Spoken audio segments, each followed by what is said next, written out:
It's not the ideal way I wanted to do this episode, but it has to be done.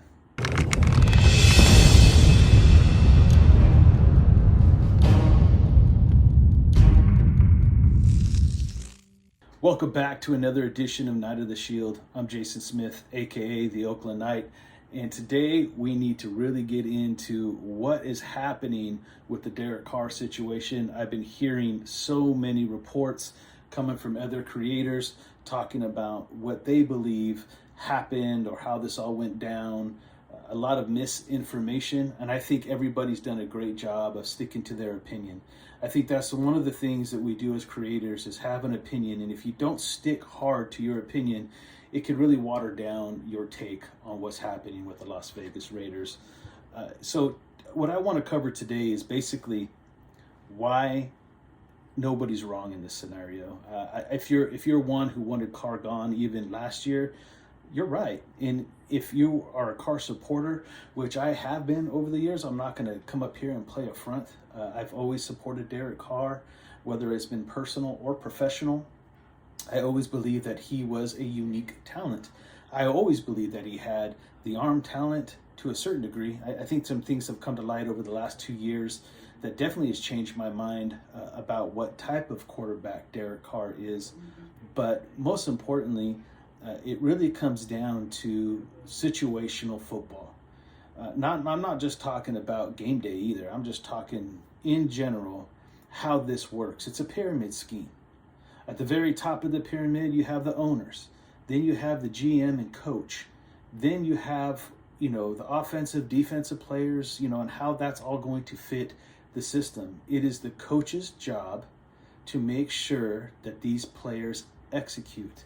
And this is not so easy just to say, hey, this guy has great numbers or this guy is a great talent. We're going to plug this guy in and we're going to be fine. They literally have to fit the system. And for video purposes, right? Like, there's truth to both sides here. There's truth to whether or not he was good enough, whether or not he is good enough. There's truth to it, right? There's two sides to every story, and the truth always lands in the middle. And honestly, if you look at Derek Carr's Raider career, all the way from 2014, all the way up to the Jack Del Rio age, right where Jack Del Rio got let go, he had his best year in 2016. He was fighting some more injuries in 2017, and that made it very difficult for him to recover. So that's the way the story goes. Along comes John Gruden.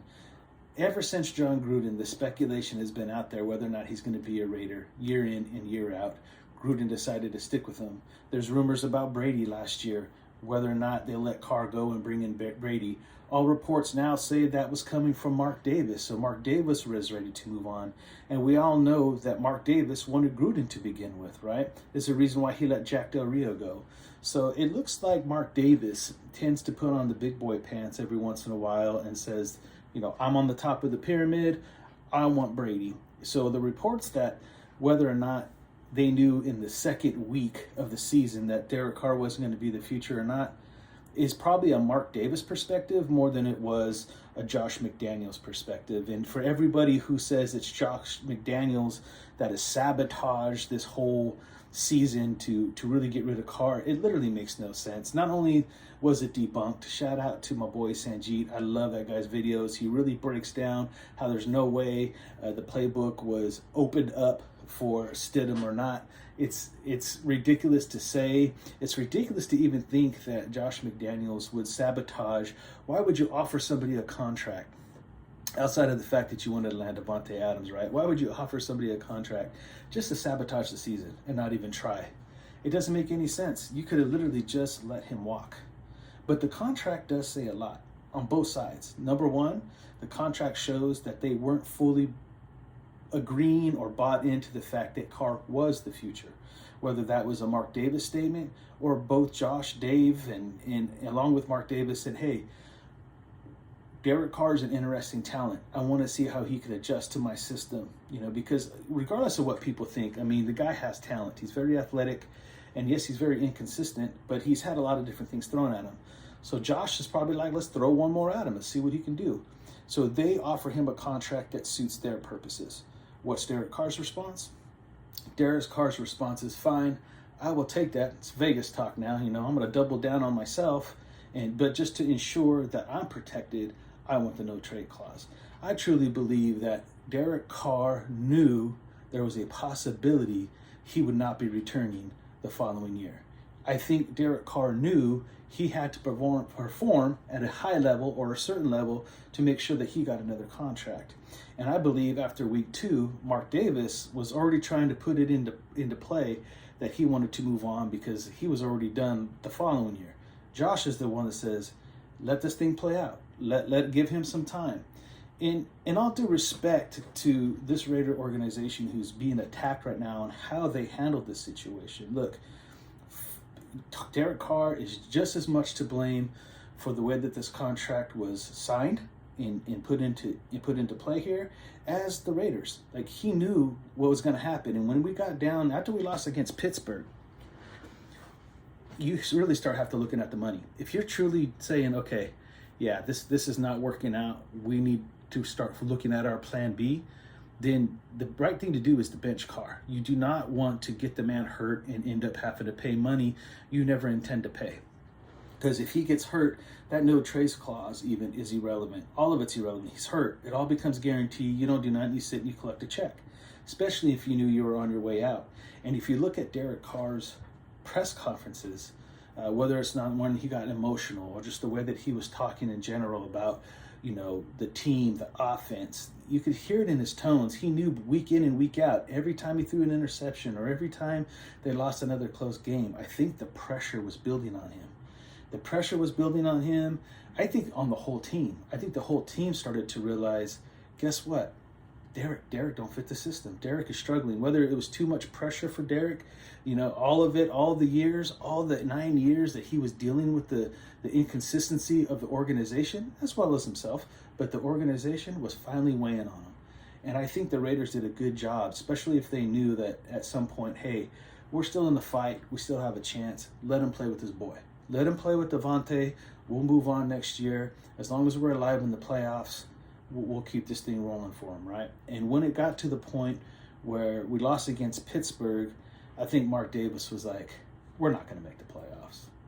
And even though that last week against the Niners, we still had a smidget of hope to actually make the playoffs, I think the decision had to be made for financial reasons to pull it. And that's what they did. They pulled it. Derek Carr met his match, man. And again, if you're a Carr supporter, I encourage you to continue to support him. I mean, so what? He no matter what team he ends up playing for, maybe he can rebound. Maybe he learns a new system. Maybe he gets into the system that fits him the best. He sometimes a fresh start is all you need, right? Sometimes you just need a fresh opportunity, get away from all the mediocrity. The Carr family's going to hurt him, by the way. If they come out and they start talking too much, I think it's going to make Derek look bad. What organization is going to want to bring in a quarterback whose family just keeps interrupting and airing out garbage? So we'll see what happens with that too. But this is not the way I wanted to do this video at all. I had a list of notes I was going to go off of. I'm here on my lunch at work, and I just it's Thursday. The studio's not going to have electrical until Tuesday.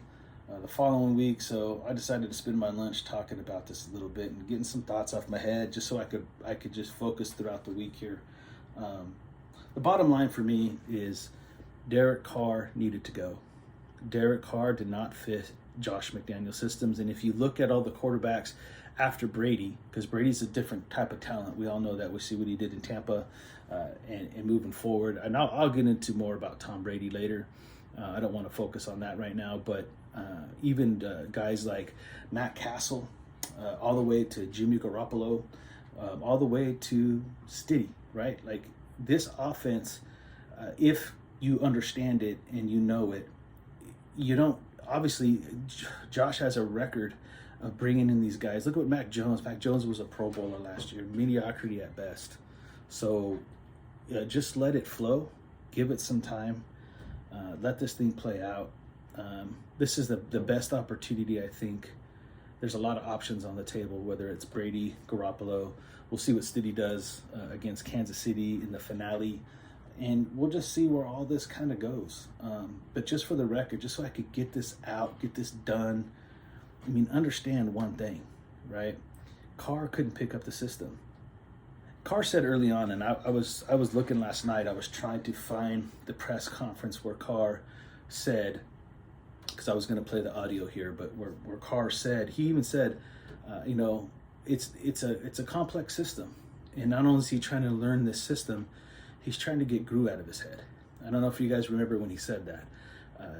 He spent 3 years. That was the best run that he had with any head coach of learning an offensive system.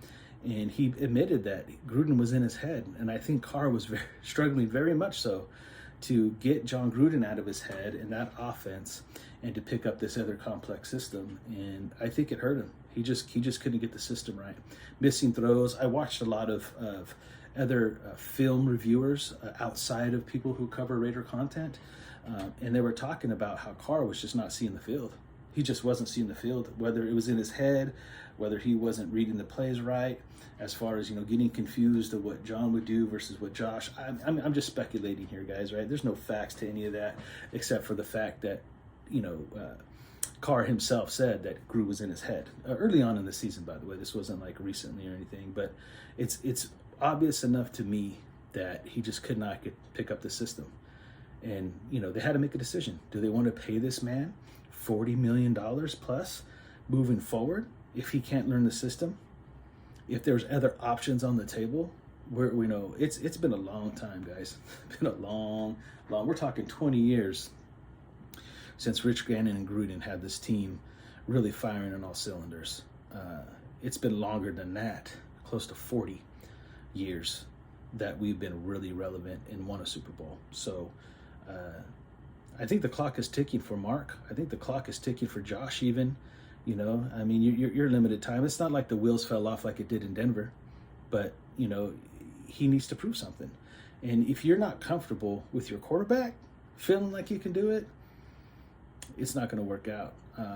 I have some concerns moving forward for sure, and we'll be covering that throughout this season, because I will be back 2023. The Night of the Shield podcast will be coming out for sure on a weekly basis, so stay tuned for that. Shout out to everybody who stuck by me over the years, all the inconsistency. I really wanted to make a lot more content this year. I'm kind of happy, definitely happy that it was held back, because this is just a weird year. All the infighting, not my cup of tea, but there's no sabotage, okay? They're not mistreating Carr. I think it was mutual. Carr is a very competitive person. He carries a lot of pride. I think anybody would. This was not just a benching. This was a firing, and he knew it. I think that's the difference that people need to understand. Why would he go home? Why would he not? Why would he agree not to be a part of the team moving forward these last 2 weeks? Simply because he got fired. It wasn't a benching. It was a firing. It's two different things. Shutting you down, you're done. Put your helmet up. We'll be seeking a trade. I think everything was told to him straight up, and I don't think that's wrong. I think that being straight up is the right way to handle it. Telling him to go home, take your ball and go home, and we'll see. I think that would have been wrong. Continuously leaving him in a place where he doesn't know if they're going to pick him up or not. I think he was fully informed that they will not be moving forward with him. So it wasn't a benching. It was a firing. There was no sabotage. If you think about it, do you think Josh McDaniels, out of everything he went through in Denver, the contract situation in Indianapolis, that he's going to come and play these kind of games year one? I think he truly believed that Derek Carr had the talent and the chance to pick up a system and be effective, because all these other quarterbacks he worked with has. Once he noticed that it wasn't working, he let him play with his best friend for a year. Give him the opportunity week in and week out. It just wasn't working out, and I'm sorry. I don't think he would continuously, sabotage his own record you think you want to carry around the record for the team that lost 10-point leads the most throughout a season? I highly doubt that. So I think that all of this blase blah that's going on, all this talking and about sabotage and conspiracies and that stuff just doesn't make sense, man. It doesn't make sense. Carr had his opportunity. He didn't get it done this year.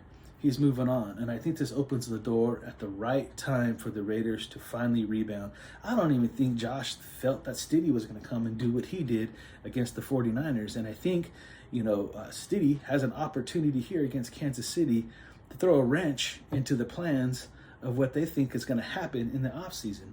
I think, and we'll get into that, I think that'll be something we talk about in episode 1 for 2023.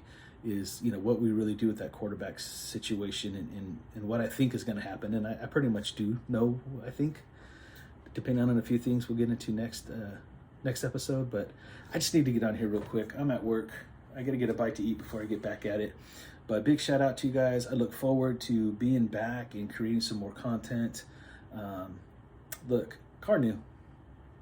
And that's where the emotion was coming from. He knew that his dream of being a Raider for life and winning a Super Bowl here wasn't going to happen. He knew week in and week out, every interception, every loss. I think that one stretch where they were winning, I thought maybe he thought that, okay, I'm getting it now. This is going to work. And it started to fall off. And he knew. He just knew. You could tell he knew. Anyway, we'll get into more details and stuff about it later. But big shout out to everybody. Look forward to next season. And until next time, y'all stay Raider strong. I'm out.